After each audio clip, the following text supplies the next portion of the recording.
Chapter 1. The Book. Ho Chi Minh City in the summer, sweltering by anyone's standards.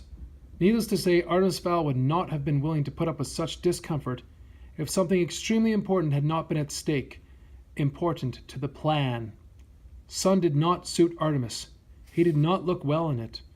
Long hours indoors in front of a computer screen had bleached the glow from his skin.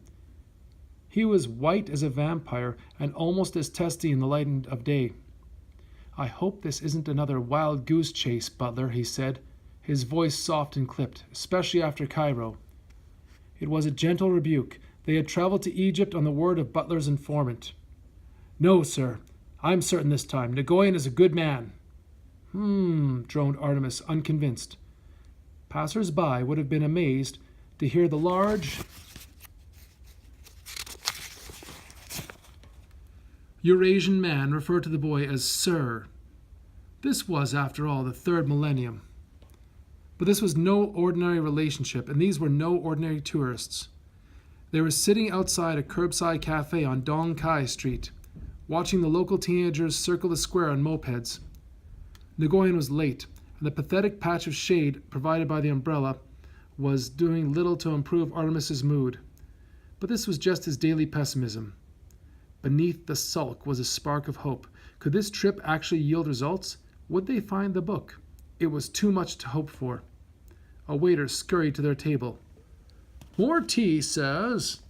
he asked, head bobbing furiously. Artemis sighed. "Spare me the theatrics, and sit down." The waiter turned instinctively to Butler, who was, after all, the adult. "But, sir, I am the waiter." Artemis tapped the table for attention. "You are wearing handmade loafers, a silk shirt, and 3 gold signet rings. Your English has a tinge of Oxford about it, and your nails have the soft sheen of the recently manicured. You are not a waiter. You are our contact, Nguyen Xuan, and you have adopted this pathetic disguise to discreetly check for weaponry." Nguyen's shoulders sagged. "It is true. Amazing." "Hardly. A ragged apron does not a waiter make."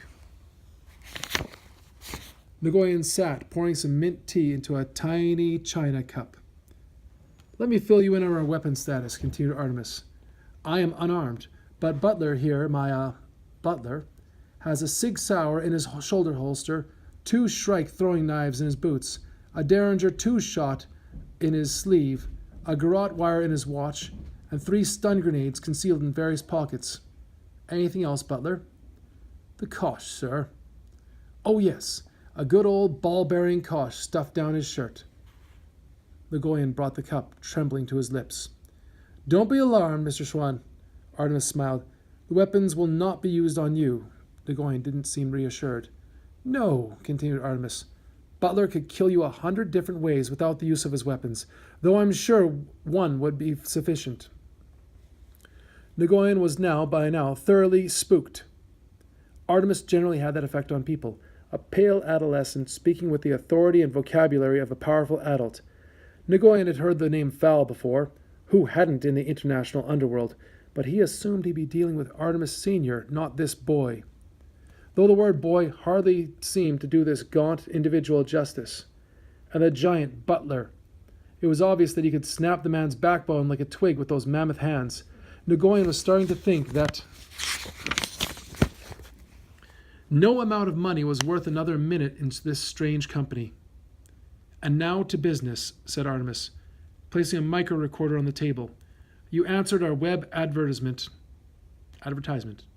Nguyen nodded, suddenly praying that his information was accurate. "Yes, Mr. Master Fowl. What you're looking for, I know where it is." "Really? And am I supposed to take your word for this? You could be walking me straight into an ambush. My family is not without enemies." Butler snatched a mosquito out of the air beside his employer's ear.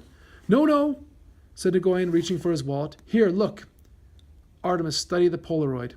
He willed his heart to maintain a calm beat. It seemed promising, but anything could be faked these days with a PC and a flatbed scanner. The picture showed a hand reaching from layered shadows. A mottled green hand. He murmured. "Explain." "This woman, she is a healer near Tudo Street. She works in exchange for rice wine, all the time, drunk." Artemis nodded. The drinking. One of the few consistent facts his research had unearthed. He stood, pulling the creases from his white polo shirt. Very well. Lead on, Mr. Schwann. Nguyen wiped the sweat from his stringy mustache. Information only. That was the agreement. I don't want any curses on my head. Butler expertly gripped the informant behind the neck. I'm sorry, Mr. Schwann, but the time when you had a choice in matters is long past. Butler steered the protesting Vietnamese man to the rented four-wheel drive that was hardly necessary on the flat streets of Ho Chi Minh City, or Saigon as the locals still called it. But Artemis preferred to be insulated from civilians as possible. The jeep inched forward at a painfully slow rate, made all the more excruciating by the anticipation building in Artemis's chest. He could suppress it no longer. Could they at last be at the end of their quest, after 6 false alarms across 3 continents? Could this wine-sodden healer be the gold at the end of the rainbow? Artemis almost chuckled. Gold at the end of the rainbow. He'd made a joke. Now there's something that didn't happen every day. The mopeds parted like fish in a giant shoal. There seemed to be no end to the crowds. Even the alleyways were bursting with vendors and hagglers. Cooks dropped fish heads into walks of hissing oil, and urchins threaded their way underfoot, searching for unguarded valuables. Others sat in the shade, wearing out their thumbs on Game Boys.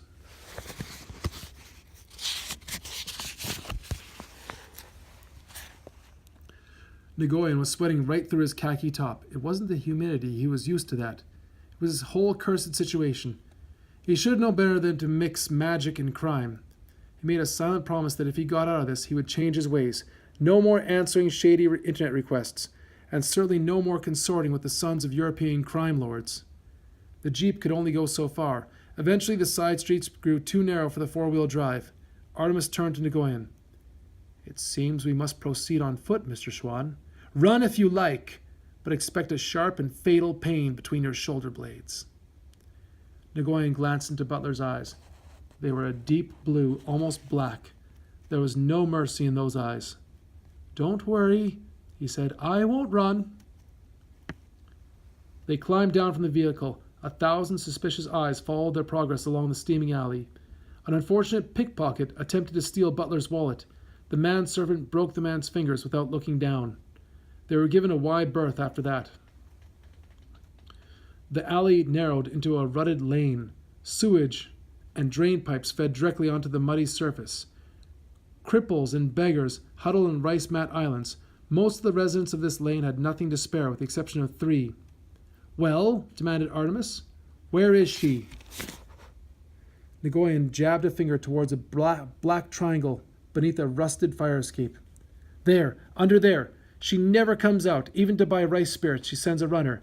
Now can I go? Artemis didn't bother answering. Instead, he picked his way across the puddled lane to the lee of the fire escape. He could discern furtive movements in the shadows. Butler, could you hand me the goggles? Butler plucked a set of night vision glasses from his belt and placed them in Artemis's outstretched hand. The focus motor buzzed to suit the light. Artemis fixed the glasses to his face. Everything became radioactive green. Taking a deep breath, he turned his gaze to the squirming shadows. Something squatted on a raffia mat. Shifting uneasily in the almost non-existent light, Artemis fine-tuned the focus. The figure was small, abnormally so, and wrapped in a filthy shawl. Empty spirit jugs were half buried in the mud around her. One forearm poked from the material. It seemed green, but then again, so did everything else. Madam, he said, I have a proposition for you. The figure's head wobbled sleepily. Wine, she rasped, her voice like nails on a schoolboard. Wine, English. Artemis smiled. The gift of tongues, check. Aversion to light, check. Irish, actually. Now about my proposition. The healer shook a bony finger craftily. Wine first, then talk. Butler? The bodyguard reached into a pocket and drew out a half pint of the finest Irish whiskey. Artemis took the bottle and held it teasingly beyond the shadows. He barely had time to remove his goggles when the claw-like hand darted from the gloom to snatch the whiskey. A mottled green hand, there was no doubt. Artemis swallowed a triumphant grin. Pay our friend Butler in full. Remember, Mr. Schwann, this is between us. You don't want Butler to come back, do you? No, no, Master Fowl. My lips are sealed. They had better be, or Butler will seal them permanently. Nagoyan skipped off down the alley, so relieved to be alive they didn't even bother counting the sheaf of U.S. currency. Most unlike him. In any event, it was all there, all $20,000. Not bad for half an hour's work. Artemis turned back to the healer. Now, madam, you have something that I want. The healer's tongue caught a drop of alcohol at the corner of her mouth. Yes, Irish. Sore head? Bad tooth? I heal. We'll stop there. That's at the end of page 10.